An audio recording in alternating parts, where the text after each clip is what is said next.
Buenos días, hermanos, es un gusto que podamos estar juntos ahora y pues tomar un tiempo para reflexionar en la palabra de Dios y deseamos, esperamos que el Señor tenga bien en su bondad, en su misericordia, instruirnos en esto que vamos a considerar en esta mañana. Pero quisiera invitarles a que oremos por los hermanos que están en México. Recibí en México y en Morelos y en Oaxaca y en Chiapas, recibí una llamada temprano y pues el hermano me pedía que oráramos porque el Señor le guardara. Las réplicas de los temblores han sido muy consistentes, muy abundantes, y pues entonces él pedía: oren por favor por mí para que el Señor me guarde y pueda regresar con todo bien. Pero damos gracias a Dios porque por todos los hermanos que conocemos, con quienes nos hemos comunicado y nos hemos relacionado en el pasado, están bien.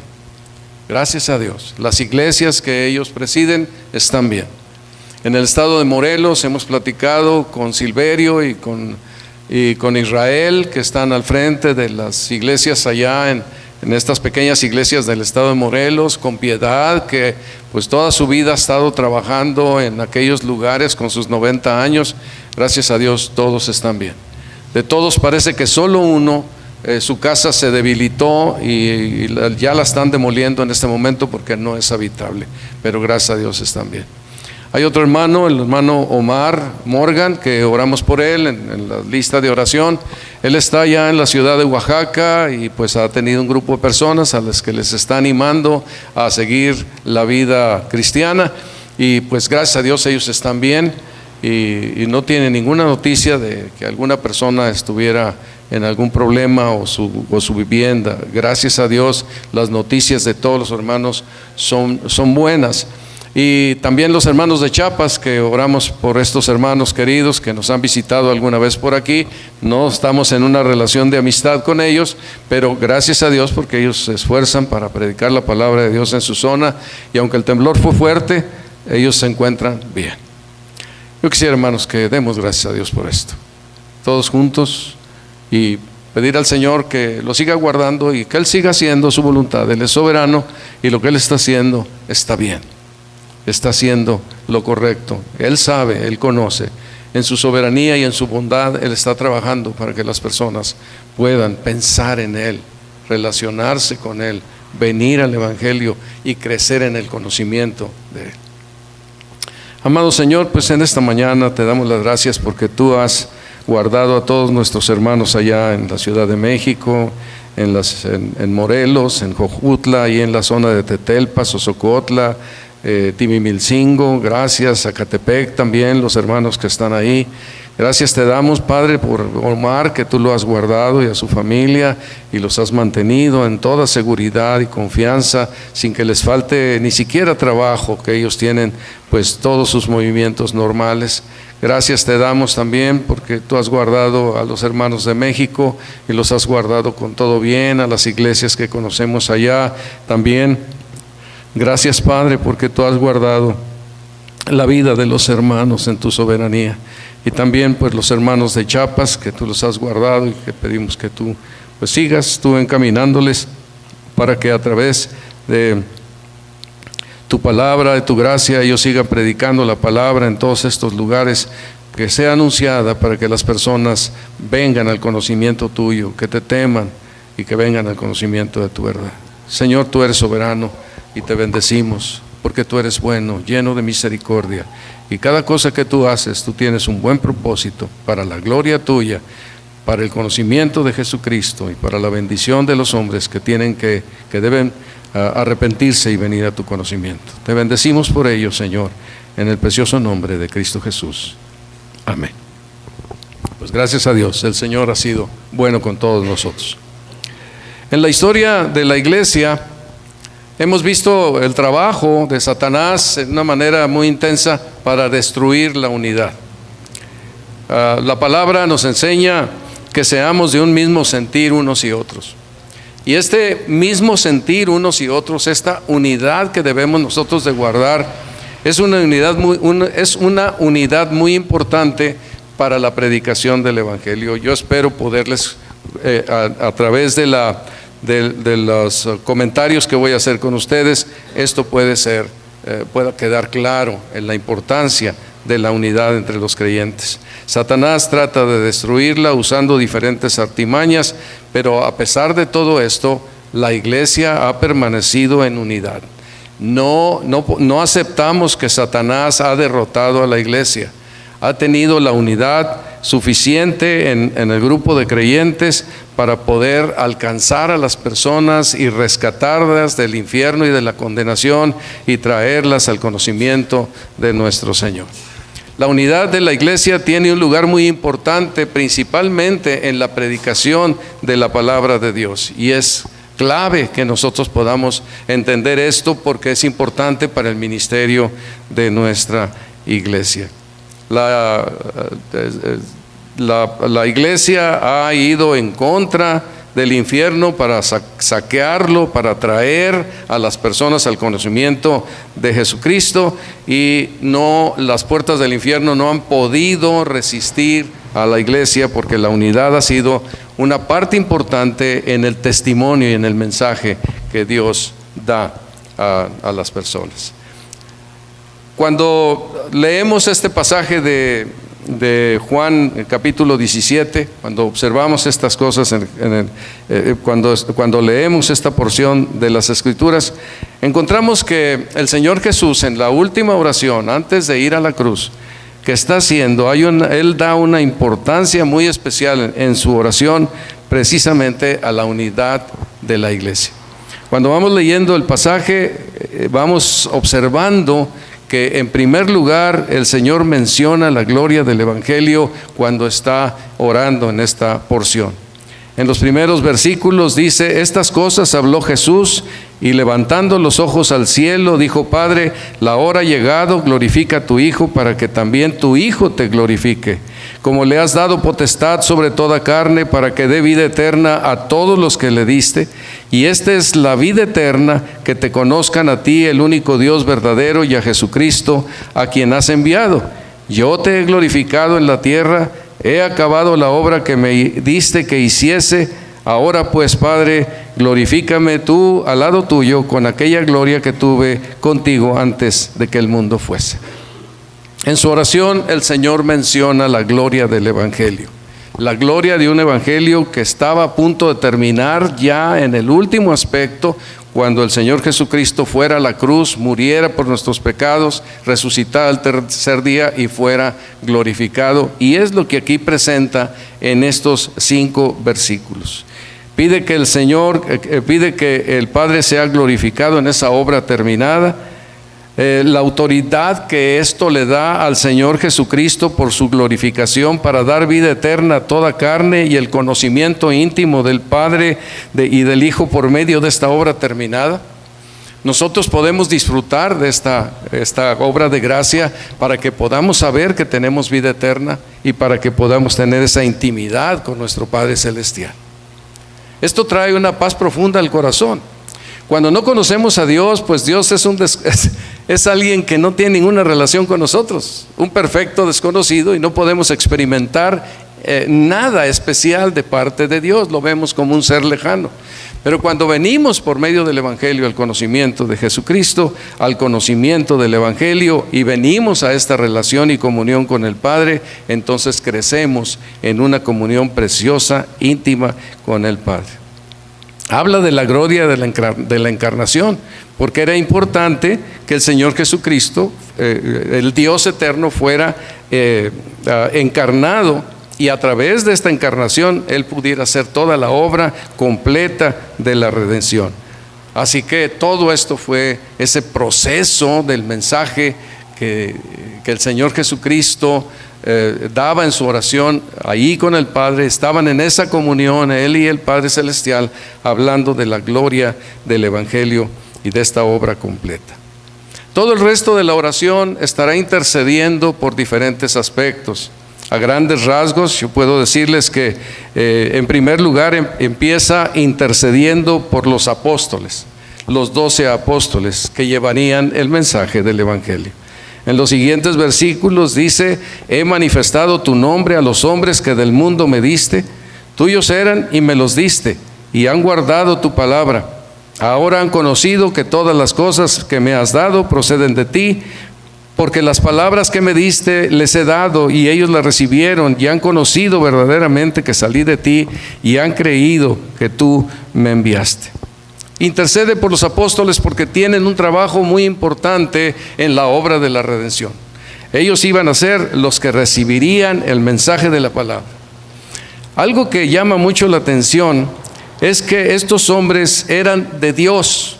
Dice, he manifestado tu nombre a los hombres que del mundo me diste. Tuyos eran y me los diste y han guardado tu palabra.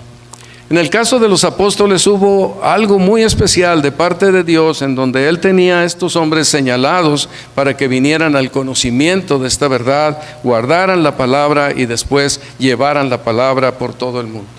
Cada vez que nosotros leemos en las Escrituras, la autoridad de los que presentaron, de los que recibieron la revelación, son solamente los profetas del Antiguo Testamento y los 12 apóstoles del Nuevo Testamento. Ellos son los que tienen la autoridad que el Señor les dio.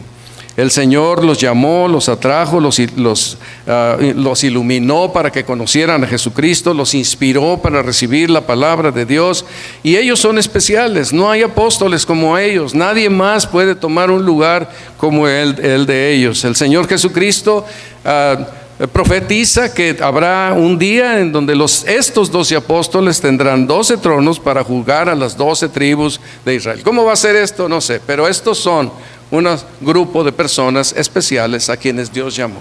Hay muchas personas especiales en las Escrituras: Moisés, María, y tenemos también a todos los profetas, Isaías, Jeremías. Son personas especiales que Dios los llamó con un propósito especial, con un ministerio específico para que hicieran la obra, y los 12 apóstoles también.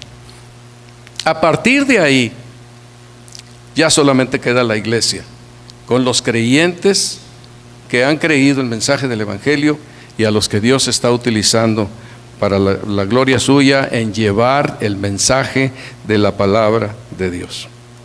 Estos hombres fueron especiales, pero fueron hombres que recibieron la inspiración de la palabra de Dios. A partir de ahí nosotros somos iluminados para entender la palabra de Dios. Ya está aquí, ya no se le agrega nada, ya no hay ninguna otra cosa que ponerle. Nosotros vamos a esta palabra de Dios, y con el Espíritu Santo que está en nosotros, y también con la tradición de la iglesia, de los hombres que han interpretado correctamente la palabra de Dios, nos vamos normando y guiando en la interpretación de las Escrituras. No hay un nombre específico, especial. No, aquellos ya quedaron en el pasado.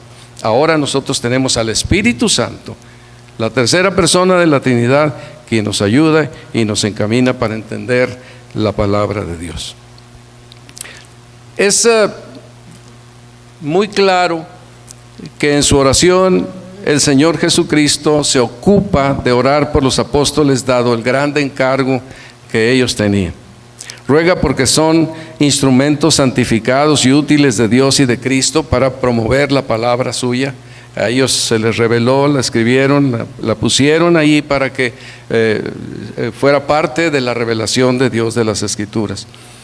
Ora porque quedan en el mundo y pide a Dios que los guarde con su poderoso nombre. Ora porque tengan el cuidado del Padre, tan físico y tan espiritual como el del Hijo cuando estuvo ahí con ellos. Ora también porque el Señor tenga con ellos un cuidado poderoso, que nadie se pierda. Y cuando estuvo Jesucristo con ellos, dicen, ninguno se perdió excepto el hijo de perdición. Este sí. Pero eso era algo determinado de parte de Dios. Cuando nosotros venimos a la fe, nosotros estamos seguros en la fe.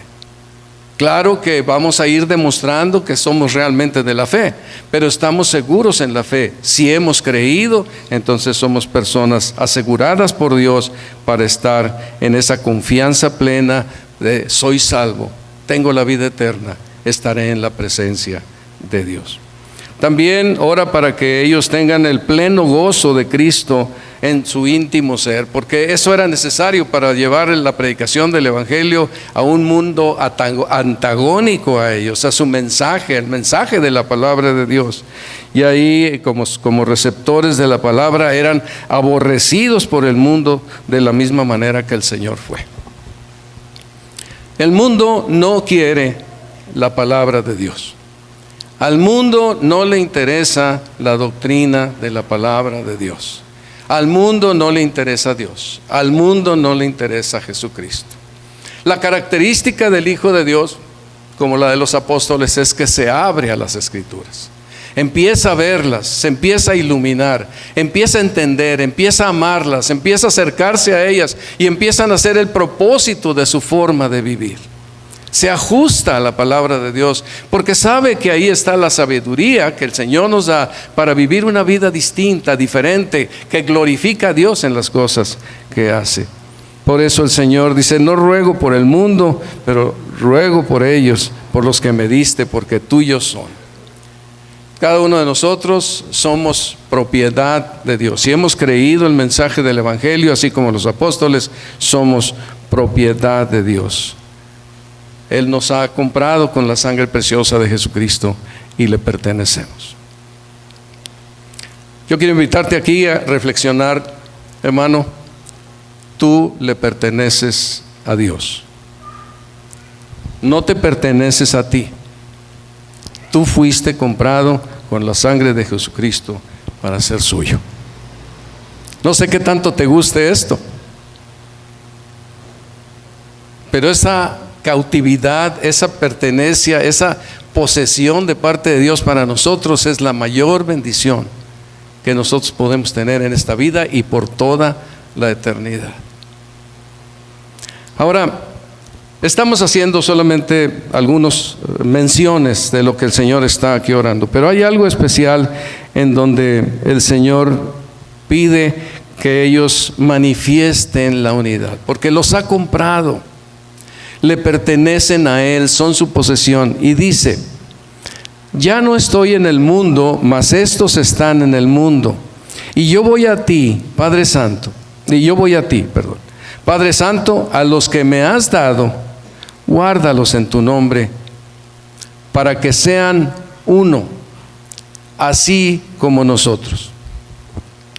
¿Se imaginan ustedes la comparación que el Señor está haciendo? Cristo y el Padre son esa Trinidad en que son dos personas distintas, pero uno a la vez, el mismo Dios. Están unidos íntimamente, profundamente, de tal manera que son el mismo y único Dios, pero a la vez son dos personas distintas, unidas, juntamente con el Espíritu Santo, la tercera persona. Aquí el Señor está pidiendo que los apóstoles, se está refiriendo a los apóstoles, sean uno como ellos lo son, porque esta iba a ser la razón poderosa por la cual la gente creería el mensaje del Evangelio. El Señor aquí pide porque ellos sean uno. Más adelante, que es donde ya nos ocupamos propiamente del mensaje, el Señor intercede por la unidad de la iglesia para que todos seamos uno con ellos. Nos descubre que todos los que venimos a la fe somos uno con ellos por causa de la obra de Jesucristo en la cruz del Calvario.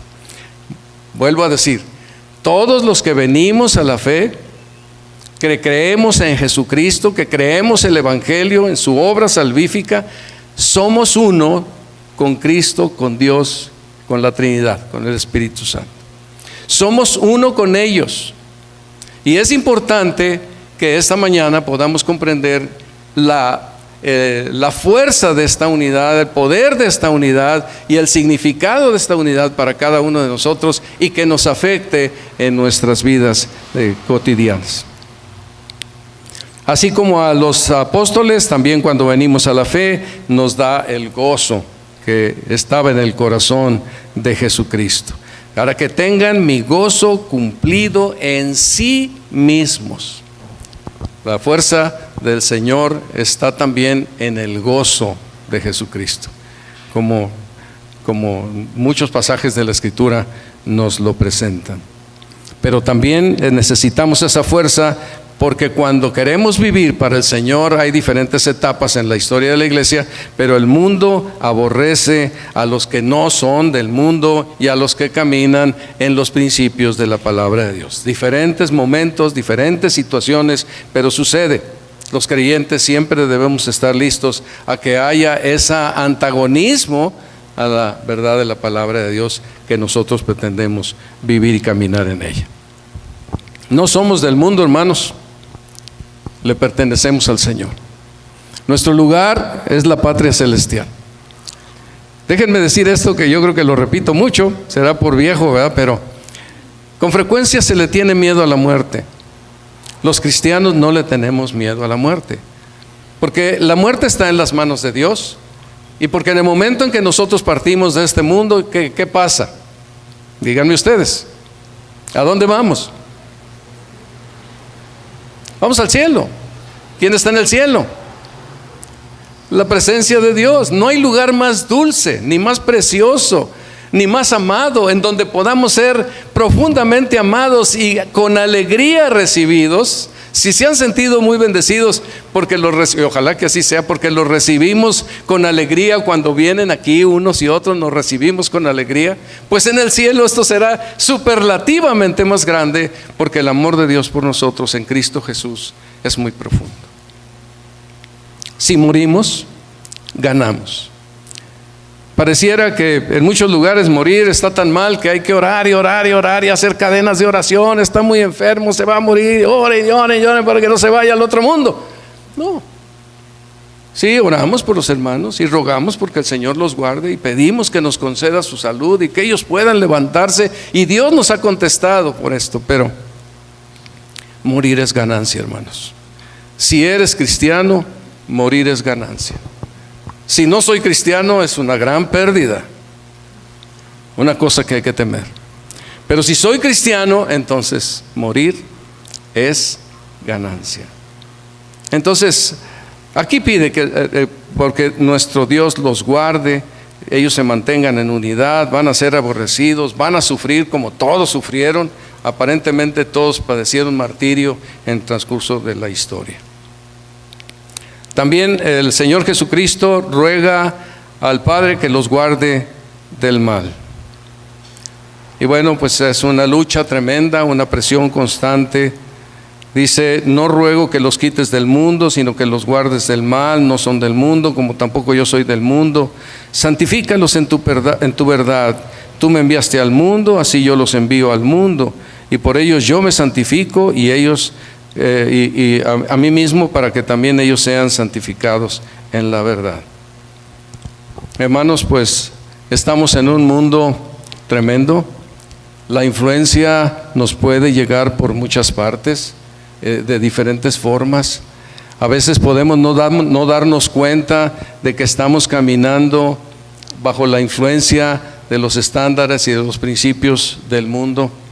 Pero aquí el Señor Jesucristo, como a los apóstoles, nos dice también a nosotros: santifícalos en tu verdad. La palabra de Dios nos va a guarecer, fortalecer y ayudar para discernir aquellas cosas engañosas que pueden venir del mundo y caminar en los principios de la palabra de Dios. ¿Con qué limpiará el joven su camino? Dice en el Antiguo Testamento: con guardar tu palabra. En mi corazón he guardado tus dichos para no pecar contra ti. Verdaderamente la palabra de Dios constituye para nosotros algo muy importante.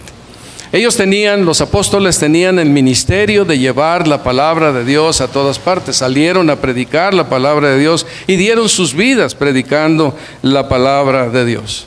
Y tenían que hacerlo en el mundo, en ese mundo antagónico, y Dios le pide a Dios, y el Señor Jesucristo le pide al Padre que guarde a los apóstoles y que los mantenga y los sostenga, que los proteja, que los guíe. Pero también advierte que ellos, para mantenerse en santidad, necesitaban la palabra de Dios, que los iba a santificar, a hacer que hubiera una progresión en ese crecimiento de santidad, apartados para Dios, caminando para el Señor en lo que ellos iban ministrando las Escrituras, que los guardes del mal. Y el Señor pues intervino. Un punto más que presenta aquí, ya con esto a grandes rasgos es lo que está pidiendo por los apóstoles. Pero enseguida el Señor Jesucristo empieza a interceder por la unidad de la iglesia que lleva la gloria del Evangelio. Ahorita vamos a comentar sobre esto. Otros dos puntos más que menciona aquí en su oración. Uno está intercediendo por la glorificación de la iglesia, porque un día todos estaremos en la presencia de Dios con cuerpos glorificados, disfrutando por toda la eternidad de la bendición de una vida al lado de nuestro Dios, glorificados así. Cristo fue la primicia y nosotros vamos detrás. Cuando toque nuestro tiempo, también seremos glorificados y estaremos en la presencia de Dios. Me llama la atención que mi hijo insiste, con alguna frecuencia le escucho decir, a veces pensamos que la salvación es ya creí en el Evangelio y ya. No, tenemos que esperar la resurrección, que es algo glorioso, y la glorificación, porque estaremos en la presencia de Dios con nuestros cuerpos glorificados por toda la eternidad, gozando de la presencia de nuestro Dios y de la comunión unos con otros y con el Señor Jesucristo. Entonces intercede por la glorificación de la iglesia. Quiero que donde yo estoy, también ellos estén conmigo, que vean mi gloria que me has dado, y porque me has amado desde antes de la fundación del mundo. Y al final de cuentas vamos a aprender lo mismo, que Dios nos ha amado desde antes de la fundación del mundo y vamos a estar en su presencia gloriosa para siempre. Es algo tremendo. Lo que pasó con los apóstoles, aunque ellos tienen un lugar especial, también pasa con nosotros. Muy bien. Y el último punto que presenta el Señor, me parece muy relevante en su oración, es que el ministerio de Cristo resucitado continúa en el mundo por medio de la unidad de la iglesia. Y dice allí el Señor en los últimos versículos del capítulo: Padre justo, el mundo no te ha conocido, pero yo te he conocido y estos han conocido que tú me enviaste. Yo les he dado, aquí ya estos ya no son solo los apóstoles, aquí estos ya son todos, ahorita vamos a verlo, los que han creído en mí por la palabra de ellos, de los apóstoles, los que venimos entrando a la fe por la palabra de los apóstoles. Aquí ya dice, pero yo te he conocido y todos estos que son la iglesia del Señor Jesucristo juntamente con los apóstoles, han conocido que tú me enviaste. Esta es una característica de todos los creyentes. Si tú y yo somos creyentes, esta mañana reconocemos que el Señor Jesucristo vino de parte del Padre Celestial para traer salvación y vida eterna a nuestras vidas, para establecer la iglesia de la cual nosotros somos miembros y en la cual nosotros crecemos y le glorificamos mientras estamos en este mundo, en nuestra época. Dice también: yo les he dado a conocer tu nombre. A la iglesia de todos los tiempos, a los apóstoles y a todos nosotros, el Señor nos ha dado a conocer su nombre y lo daré a conocer aún. Él sigue haciendo este trabajo. El Señor Jesucristo, que resucitó y es glorificado, no está allá en el cielo esperando a ver qué pasa. Él está presente en medio de nosotros. Lo hemos dicho muchas veces, Él está aquí, donde estén dos o más reunidos, yo estoy en medio de ellos. Él está presente y por esa razón también Él está dándonos a conocer al Padre más y más de las profundidades gloriosas que existen en la palabra de Dios, en las predicaciones que escuchamos.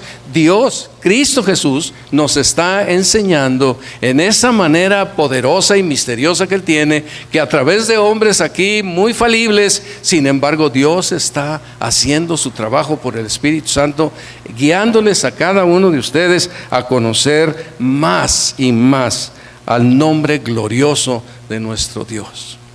No es pérdida de tiempo escuchar mensajes de la palabra de Dios. Es una gran ganancia que por causa del Espíritu Santo nosotros tenemos. Y luego agrega algo muy especial: daré a conocer aún para que el amor con que me has amado esté en ellos y yo en ellos. Hermanos, esto es algo tremendo. El amor con que Dios ha amado al Padre esté en nosotros y Cristo también, y ese amor de Cristo también, para que esto se manifieste al mundo. Esté en ellos y yo en ellos. Cuando vemos en las Escrituras el amor de Dios que ha sido derramado en nuestros corazones por el Espíritu Santo, tiene el poder de hacernos obrar en tantas maneras. Cuando vamos a predicar el Evangelio, cuando oramos por alguna persona, cuando venimos a la iglesia para adorar a nuestro Dios, cuando nos relacionamos unos con otros, cuando oramos unos por otros, cuando nos ayudamos unos a otros, cuando como padres o madres o esposas o esposos estamos dando el amor que sea ese amor romántico, o el amor filial, o el amor del vecino. Ese amor está siempre siendo fortalecido poderosamente por el amor de Dios, que nos puede llevar hasta una situación del sacrificio para poder entregar la fe, el amor, la vida. Por eso, pues no debe de extrañar que un esposo dé su vida por su esposa, un esposo cristiano dé su vida por su esposa, porque el amor de Dios está en su corazón. Puede ser que personas sin Cristo, ellos puedan hacer esto, pero debe de ser garantizado que cualquier esposo cristiano puede dar su vida por su mujer, porque está siguiendo el principio del Señor al amar a su esposa. El amor se fortalece. Una persona puede salir por el amor que tiene por las personas que necesitan a Cristo y sale a predicar el Evangelio y puede dar su vida como lo han hecho millones, porque el amor de Dios está ahí fortaleciendo ese amor que les lleva a predicar el mensaje del Evangelio. Es algo sorprendente, increíble, pero real, que el amor que dice aquí, para que el amor con que me has amado esté en ellos y yo en ellos. Por eso somos la iglesia, por eso estamos aquí, porque el amor de Dios está en nuestros corazones. Por eso anunciamos a otros la verdad, por eso nos amamos entre nosotros, nos ayudamos, apreciamos la palabra de Dios, porque el amor de Dios está en nosotros. El amor de Jesucristo está en nosotros. La persona de Cristo está en nosotros. Todo eso es la fortaleza, la fuerza que nos hace seguir adelante.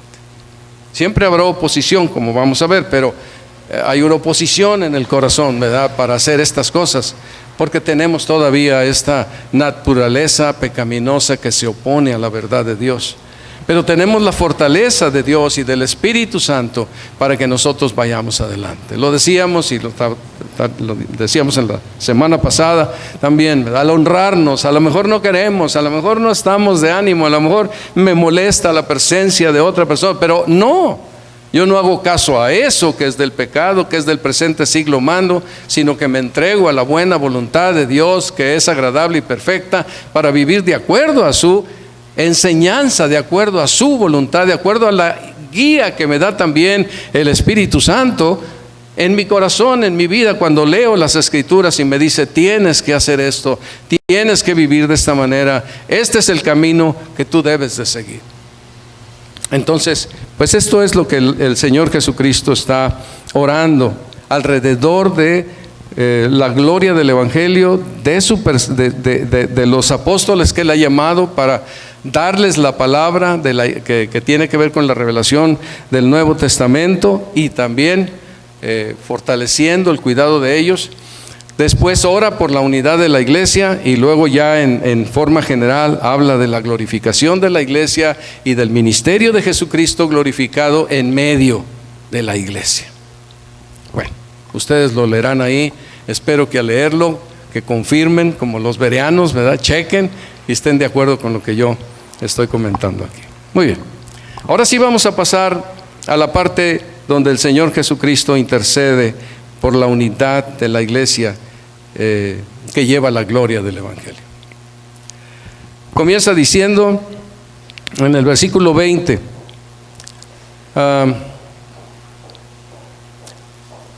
no es promoción a ebook, pero estos han sido los versículos no están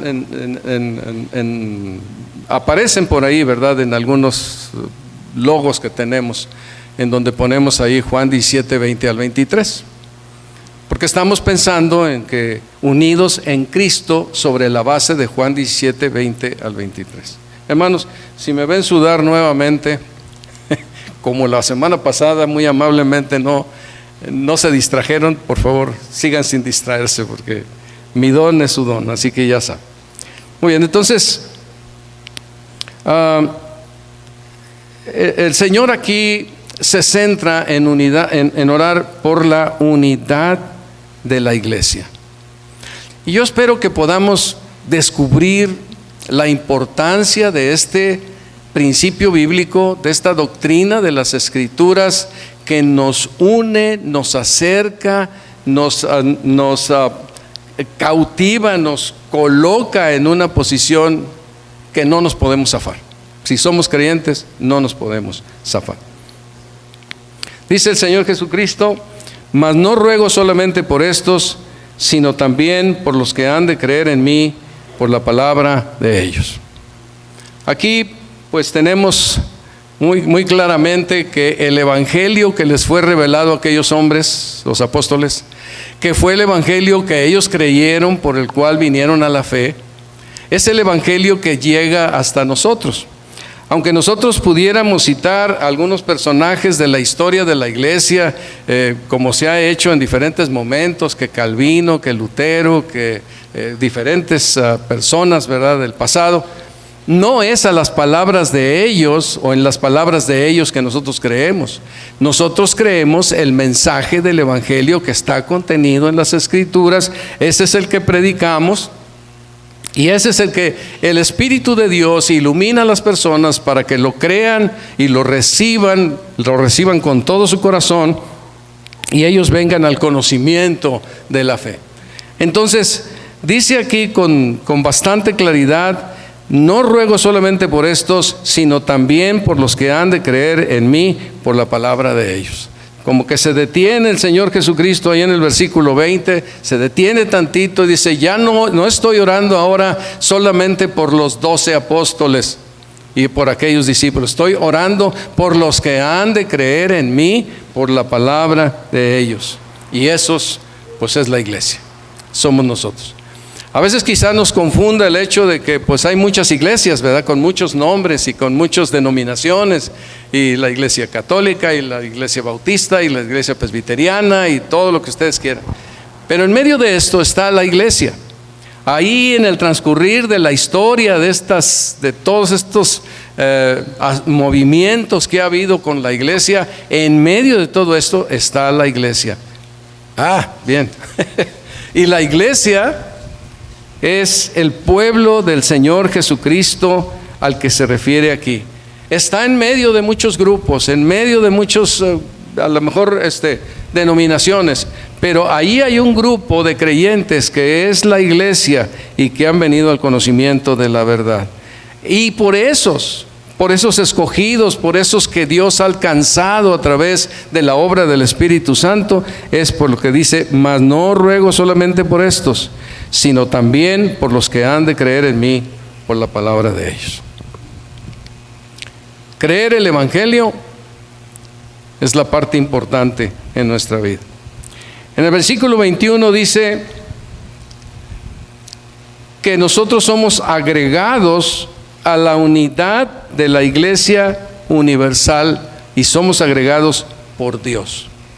Dice: para que no ruego por esto solamente, sino por los que han de creer en mí por la palabra de ellos, para que todos sean uno, como tú, oh Padre, en mí y yo en ti, que también ellos sean uno en nosotros, para que el mundo crea que tú me enviaste.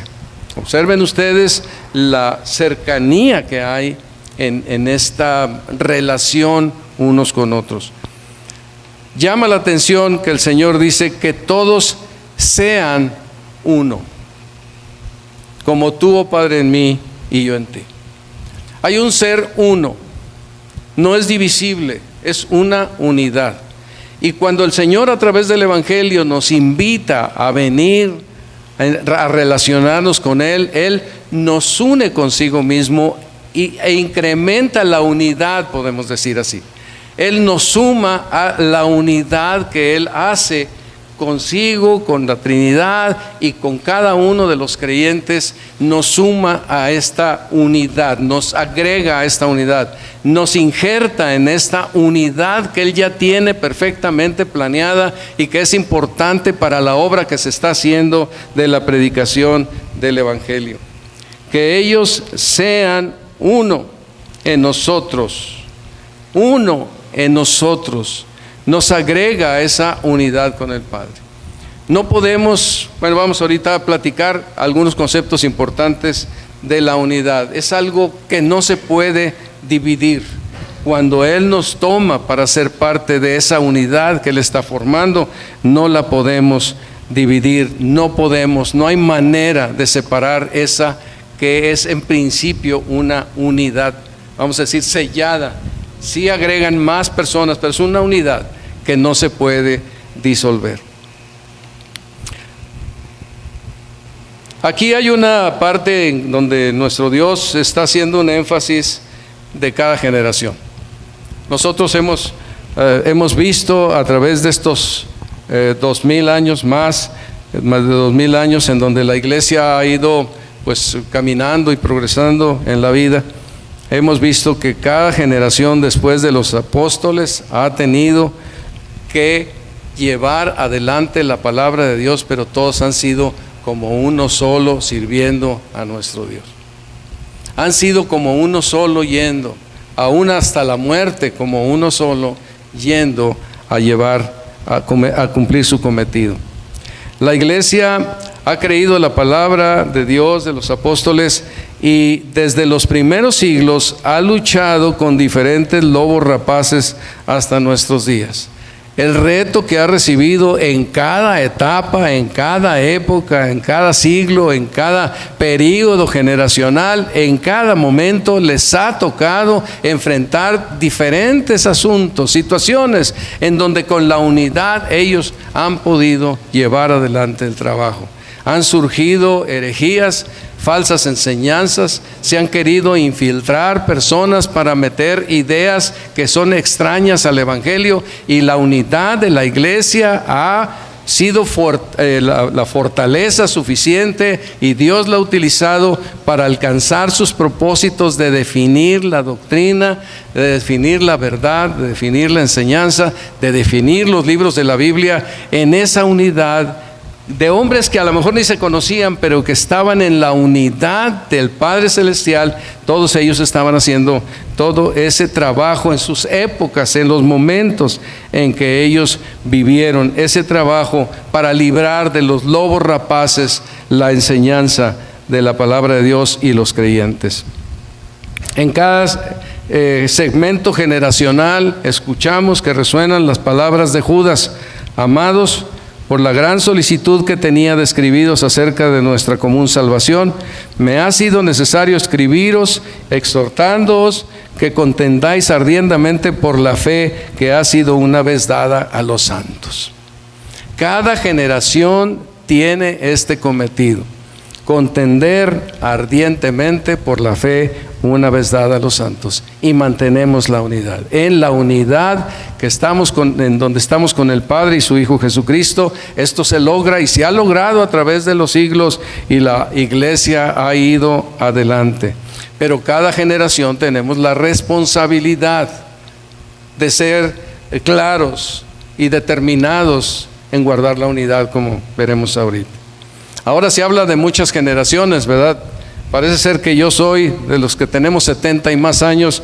Yo soy de la generación, mi Cristi y yo somos de la generación silenciosa. No sé de dónde salió esto, si alguien sabe un día, por favor me lo explica, pero que somos de la generación silenciosa, y si algo yo tengo es que soy muy hablador, no soy precisamente una generación silenciosa. Luego se habla de los baby boomers, que también han tenido sus momentos y dificultades en cada una de las ocasiones. Se habla también de la generación X, que ahí están mis hijos, Carlos, Billy, Cristi, y mis yernos también, ¿verdad? Y luego está la generación Y, o los millennials, que son los de 18 a 35 años, y luego está la generación Z, los menores de 18 años, y no sé si con esto la gente está diciendo ya hasta aquí llegamos y ya se acabó, o cómo van a llamar a las siguientes generaciones, pero probablemente se acabe, no sabemos, ¿verdad? No, tampoco es algo que estamos afirmando, pero es cierto, cada generación. A mí me ha tocado vivir varias etapas, y cada momento que hemos vivido con el conocimiento de Cristo Jesús ha habido diferentes retos y diferentes maneras de poder enfrentar las situaciones que al llevar la palabra de Dios pues se había enfrentado. Nunca me ha tocado ser perseguido por predicar el evangelio. Me han roto folletos y me los han aventado en la cara, ¿verdad? Me han cerrado la puerta con portanazos así bien serios y ¡pam! Me han dicho no estoy, dígale que no estoy a alguien, y yo lo veo por un espejo que está escondido por allá. Dígale que no estoy. La verdad, hemos visto eso, pero nunca nos han perseguido. Ha habido personas a las que les persiguen, que los amenazan, les sacan un arma, cuántas cosas. Pero la unidad de la iglesia nos hace ir. Yo recuerdo que nos juntábamos los hermanos para ir a tocar puertas en uno de los pueblos de aquí de Monterrey, y estuvimos yendo por un año cada domingo a tocar las puertas, a hablar con las personas. Nadie nos hacía caso, y ahí estuvimos un año y nunca pasó nada, hasta que nos quitaron las llaves, porque nunca pasó nada. Pero con mucho gusto y con alegría llevábamos el mensaje del evangelio a aquellos lugares. Sí, somos muchas generaciones y cada quien tiene que enfrentar la vida de cierta forma, pero a todos nosotros tenemos el reto de contender ardientemente por la fe una vez entregada a los santos. Tú tienes ese compromiso también, hermano. No es nada más una palabra que se da a los líderes, es una palabra que se da a cada uno de los creyentes que han conocido el mensaje del evangelio, y estamos comprometidos con esa verdad para llevarla, para hacer que otras personas conozcan, para orar por los que no le conocen, para acercarnos con ellos, para darles una palabra del evangelio para que puedan venir a su conocimiento.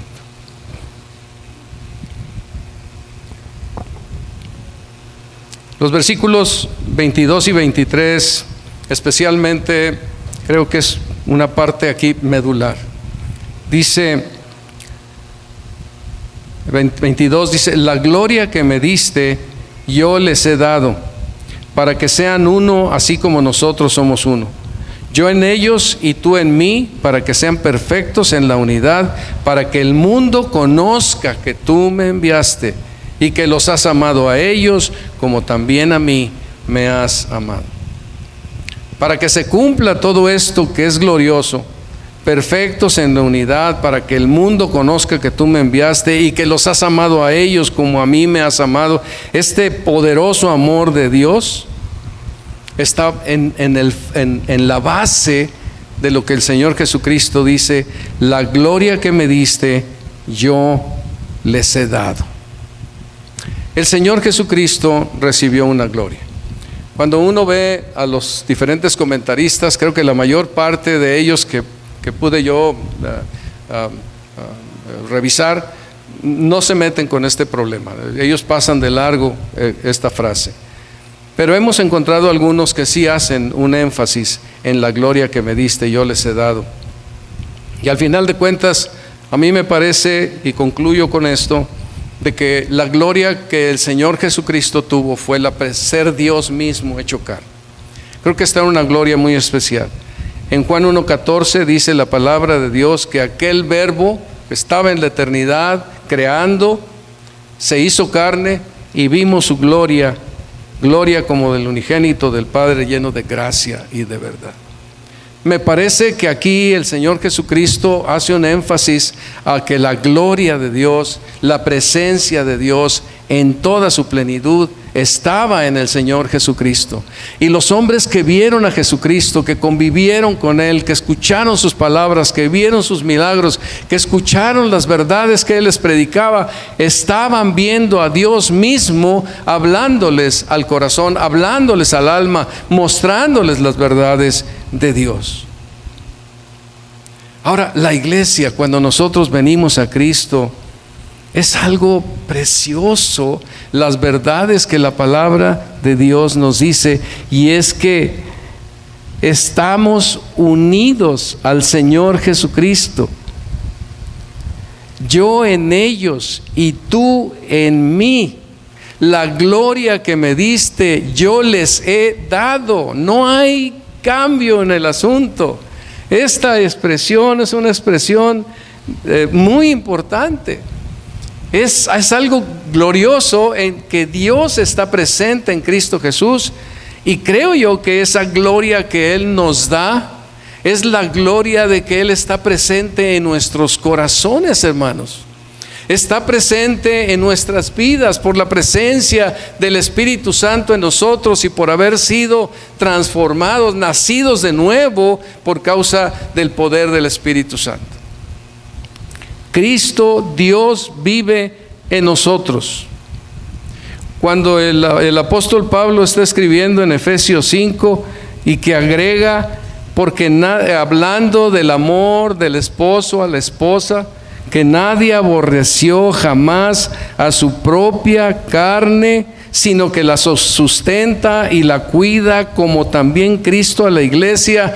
Porque, y esto me impacta, al grado de a veces despertar y pensar en este texto, porque somos miembros de su cuerpo, de su carne y de sus huesos. Podemos decir que estamos lejos del Señor, de la Trinidad, cuando hace una afirmación de este tamaño. Somos miembros de su mismo ser, estamos ligados y unidos por el poder del Evangelio en esa condición con nuestro Dios. Cada uno de nosotros, unidos de esta forma. ¿Se acuerdan también de Colosenses 1:27, cuando dice: a quienes Dios quiso dar a conocer las riquezas de la gloria de este misterio entre los gentiles, que es Cristo en vosotros? Cristo en vosotros, la esperanza de gloria. Cristo en vosotros, Cristo en nosotros. Yo me acuerdo que les decía a los hermanos allá en Jalapa, el tiempo que estuvimos por allá, digo, bueno, antes tú ibas a la iglesia a buscar a Dios. Oh, pues sí, ahora no, ahora Dios está en ti. En aquel tiempo no estaba tampoco en la iglesia, pero digo, ahora Dios está en ti. Yo quería marcarles, señalarles, mostrarles que había una enorme diferencia al venir a la fe. Dios vive en mí.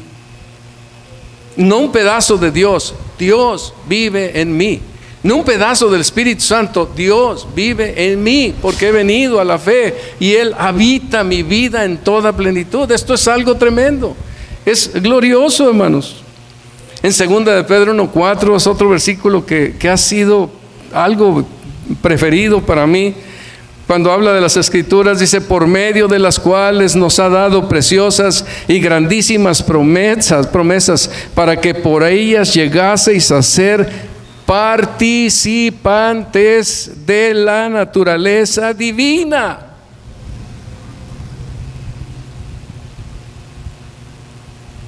No podemos decir que Dios no vive en mí en toda plenitud. Si eres cristiano, Dios vive en ti. Él está ahí, es tu dueño, tú le perteneces.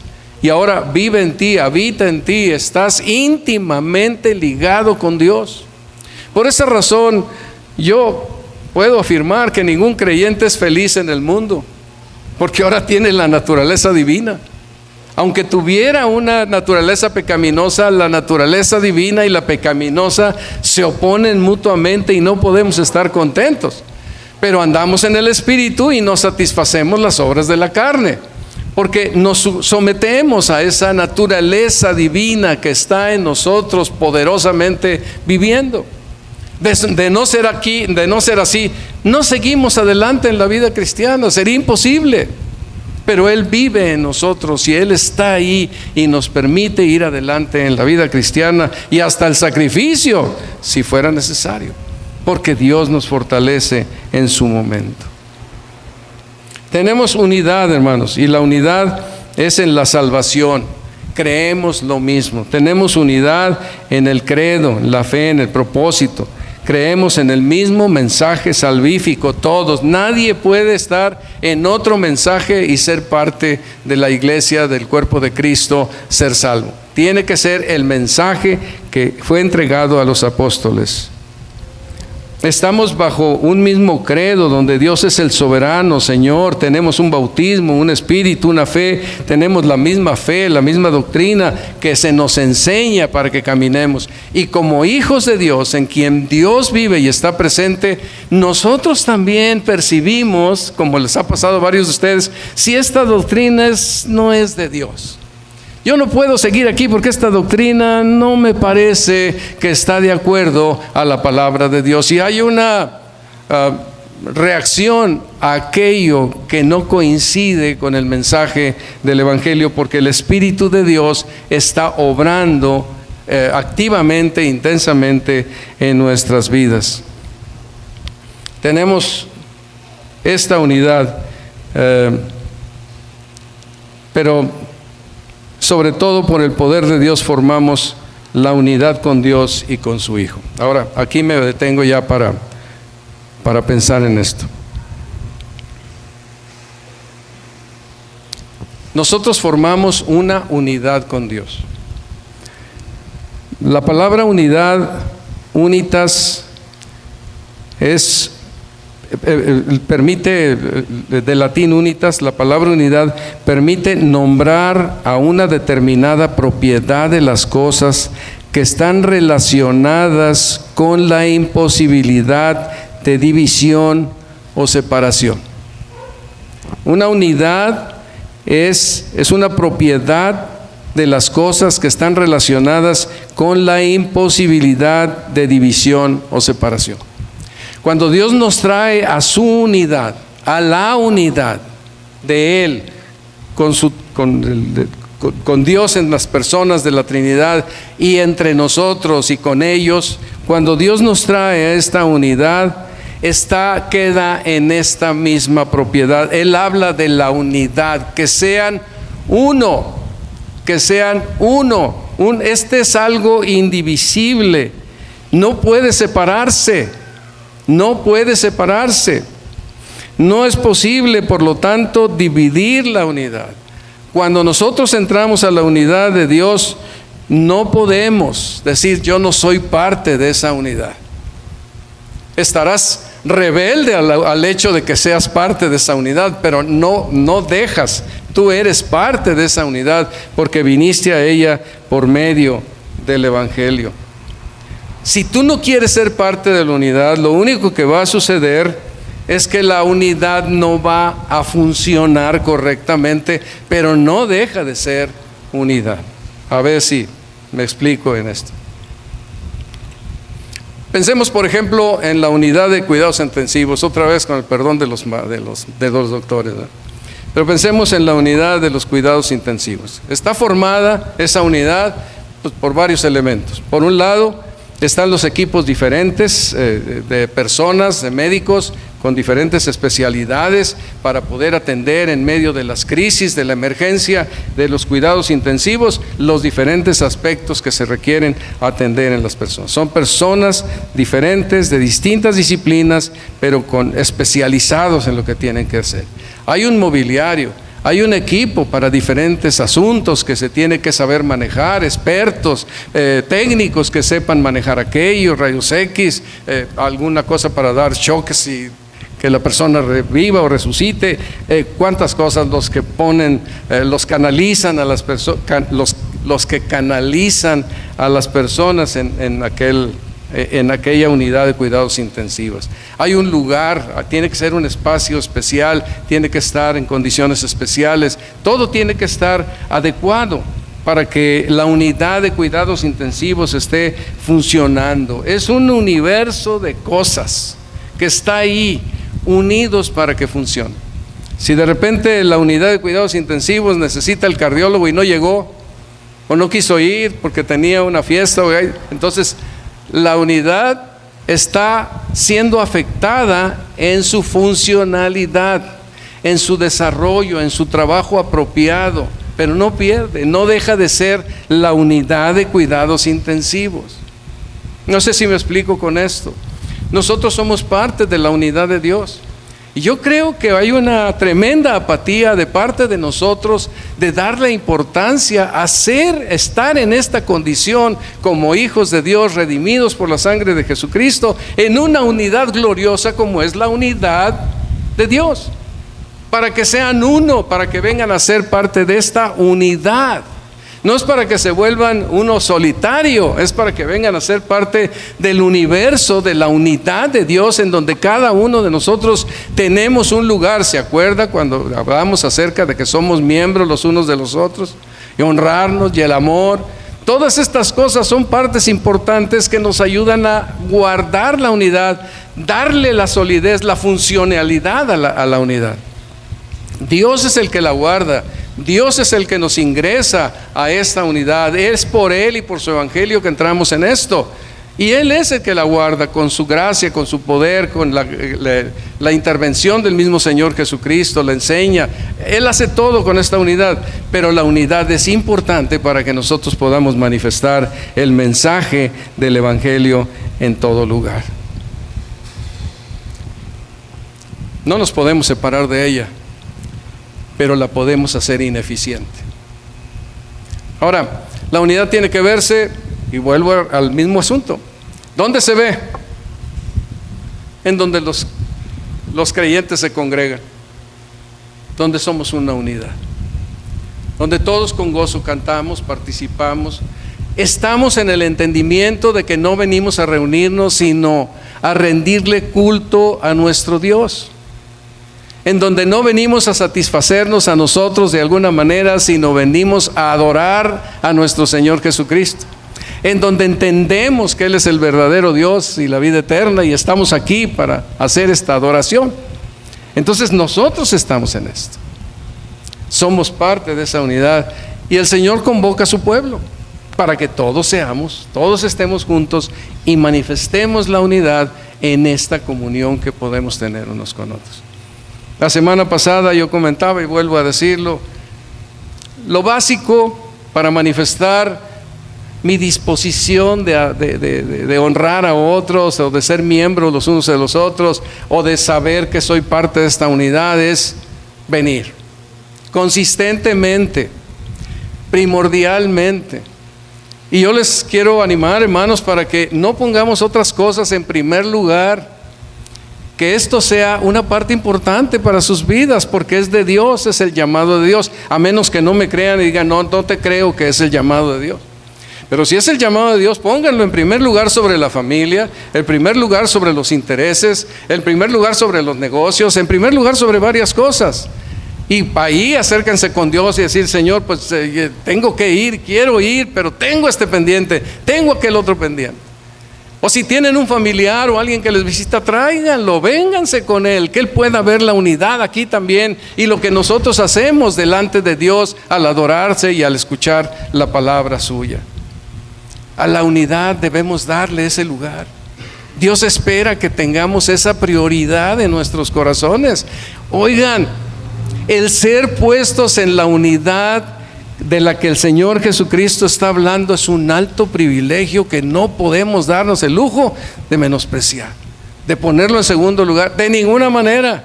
Porque cuando estemos en la presencia de Dios, quien no hace acepción de personas, nos va a dar una buena regañada y una buena exhortación. Debemos darle ese lugar. Es importante. Revísenlo, analícenlo, lean la palabra. Si la palabra es la que nos norma a nosotros, pues entonces hagámoslo. Allá en Efesios capítulo 4 nos dice que el tratar de conservar, de mantener esta unidad, de hacer que sea manifiesta, es una vocación en el corazón del creyente. Yo pues, preso en el Señor, os ruego que andéis como es digno de la vocación con que fuisteis llamados, con toda humildad, mansedumbre, soportándoos con paciencia los unos a los otros en amor, solícitos en guardar la unidad del Espíritu en el vínculo de la paz. Solícitos. Hermano, esto es lo que la palabra de Dios nos dice. A lo mejor no estás muy de acuerdo, revísalo por favor, velo en las Escrituras, y si lo ves ahí, acéptalo, porque es la palabra de Dios que nos llama a nosotros. El Señor Jesucristo dice en el versículo 23, permite que alcancen la perfección en la unidad.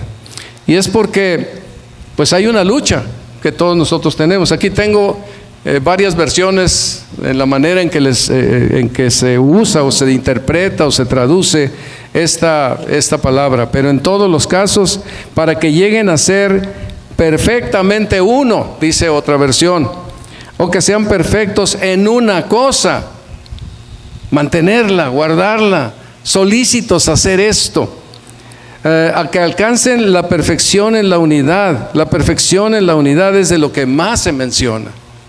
Sí, tenemos un compromiso con esa unidad. Allí hay una doctrina muy especial que nosotros debemos salvaguardar en el poder y en la gracia de nuestro Dios.